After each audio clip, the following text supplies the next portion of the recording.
กลับจากเมืองที่เฮ็ดงานเนาะบรรยากาศก็เงียบ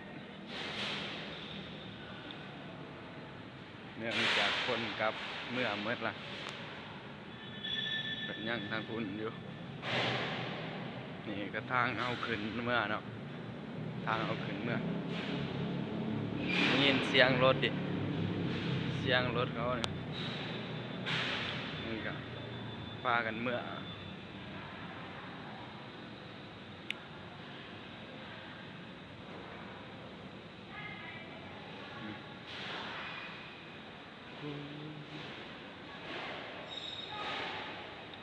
เนาะพ่อบ้าน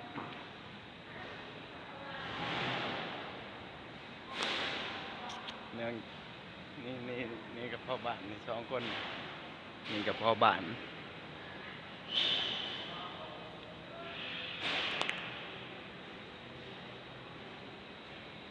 คนกับพ่อบ้านเนาะยากเมื่อนี่ก็แม่นี่กับพ่อบ้าน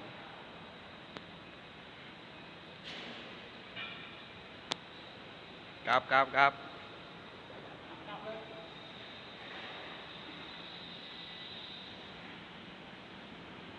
โอ้ยเหลื่อมไม่ดีเนาะเหลื่อมตา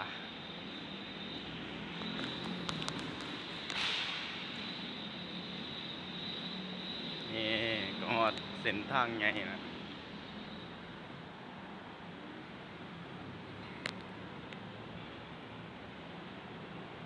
นี่ก็ฮอดสวนแล้วเนาะเป็นพิธีแล้ว